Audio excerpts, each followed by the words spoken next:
Well, I mean, it's funny you mentioned that, man. That was my next question. How do you, as an actor, as a director, how do you continue to evolve? How do you continue to evolve? Wake up. Wake up and move forward, man. Just wake up and get up and go, what am I going to do today? If there's nothing to do, then I sit down and write, or I, make some phone calls, try to get the next job going. I can't imagine. I think it's Clint Eastwood, they asked him when he would retire, and he's like, why would I ever retire? I do what I love, and that's what, if you're not going to retire and just sit around and do nothing, then you're going to get up and do something, and that's what I do. And I try to make sure that it's not what I did yesterday. I try to make sure that it's not what I did a year ago, that it's moving forward, evolving. Well, the mortician notwithstanding, how, to date, what is your favorite part? What is the part that most influences you?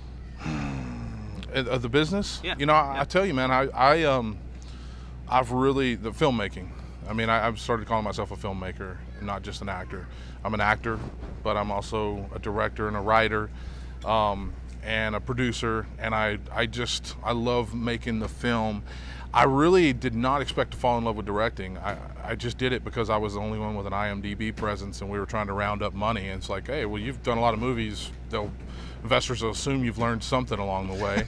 So literally, that's how I started directing. And I directed a short film that turned out really nice. So I really wanted to be an executive producer and just put together films. But I've fallen in love with directing. I absolutely love it. I love, envisioning something, especially as a writer-director. Me and my boys getting together and coming up with something, and then taking it from the page to the screen is awesome.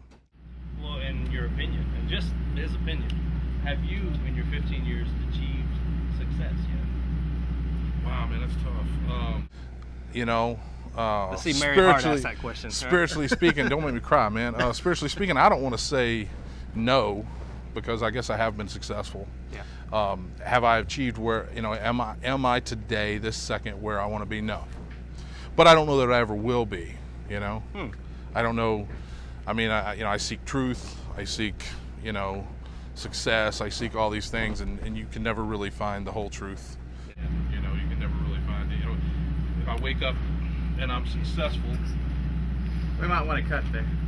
That's cool. Keep rolling, man. We'll keep going. If I wake up, microphones fall off. If I wake up and I'm successful, then the next day I'm just going to want to do something else. Yeah. So I don't know that I'll ever achieve what I call total success. I mean, we'll see. Ask me in 10 years. Oh, yeah?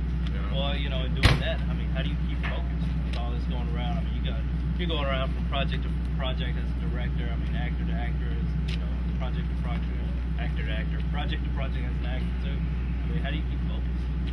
How do you keep it all in line? Oh, man. I don't know, meditation, pharmaceuticals.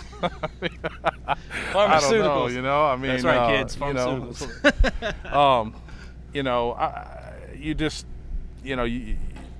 You every now and then you're spinning out of control, and you just gotta just stop, breathe, and focus on the target and go. Yeah.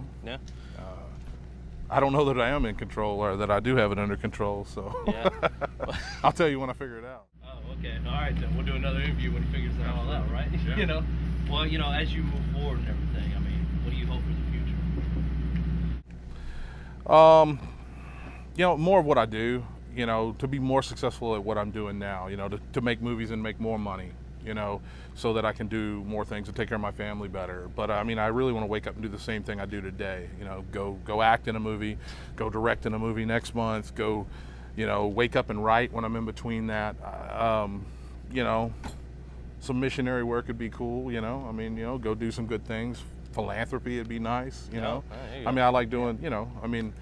But pretty much all of that. Just I'm gonna keep doing what I'm doing. And eventually. The world will have to pay a lot of money to go see it. Eventually, man. Hopefully, man. Well, let's talk a little bit about the movie Coles, man. That's a great movie, and that is I believe your second movie director? Well, second film. First film kind of fell apart. I don't know if it'll ever come out. Just as things do. It happens. It's happened to big producers as well. Yeah.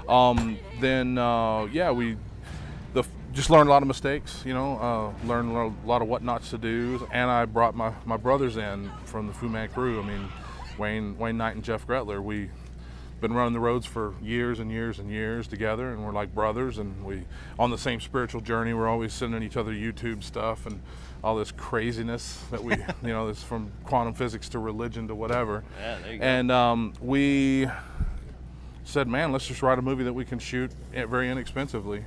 And we did. Came up with a concept. You know, they really cranked it out after we came up with the concept on that one. They were heavy riders.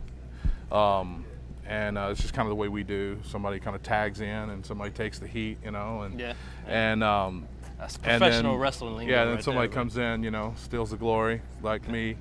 I've been short arming Wayne for years. He'll love that.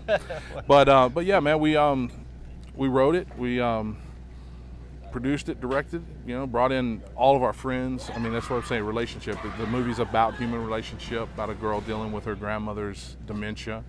Yeah. And we couldn't have done it without all of our friends, man. Yeah. I mean, you know, it would have been just hundreds and hundreds of thousands of dollars, you know. Yeah. And instead, we shot it relatively inexpensive with 2 red ones and you know, professional sound, professional everything. You know, it was awesome. So Yeah, it came absolutely. together. It was really nice. We're about finished with it. The score is about 50%, and then you know, we're entered into festivals, waiting to hear back from them, and we are you know, seeking distribution right now already. It's already on the table, you know, on people's desks right now, even incomplete. So. Yeah, I mean, and that's a success. I mean, some people don't even make it that. Absolutely. I mean, that's why I say, you know, am I where I want to be? No. But I made a movie. Yeah. You know, that's Yeah. complete. Yeah. You know, that's good. And that really, you know, tells the world something too, because it's not what people will expect from me, you know. I mean, I know people at, you know, film festivals or whatever, just for years, people will be watching that movie and they'll look me up on IMDb and they'll go, holy shit, that's the director? Yeah. I can't believe that, you Yeah. know. I mean, looks like a Hell's Angel or something, and instead, you know, we wrote this sensitive thriller, you know. But you know, that's who we are too. Yeah. We're all things, man. Well, I mean, we talk about the successes and everything, but much more. I mean, what have you learned from the film? You know, you talked. Oh God, man, we don't have that You touched on the film that may not come out. I mean, you know, I mean, that happens. That happens every day. You know, I mean, pick your partners wisely. Don't rush. I mean, you know, if things are falling apart, pause. Instead, I just push through and kick the door down and say, hell no, we're gonna do it anyway. And you know, but that's, you know, I you know, have I learned? I don't know. I mean, I don't know that I would do anything differently because I learned so much on that film. Great experiences on that film, some of my best experiences in life. And, you know, the thing is, you know, I mean, if you're gonna, you know, the best hitters in baseball strike out half the time, you know, so, I mean, I don't know. I've learned a lot of what not to do, but I can't tell you what they are because it's all each individual situation, you know. Yeah. You just have to handle it the way it is. Man, you just got to roll with the punches. Roll with huh? the punches, Especially man. in Go this with the industry, flow. You just got to go with it. Got to be Taoist. Yeah, man. Well, I want to thank you, Randall, for taking time out on the set of Mortician here in New Orleans, for coming and talking to us and everything else. If you can, got a moment, check it out online. We'll throw up where you can see the trailer for Movie Tolls. And also, as the Mortician gets further along in production and everything, we'll throw that up also. But thank you for joining us, and join me next time. We'll have another industry insider. All right, thank you guys.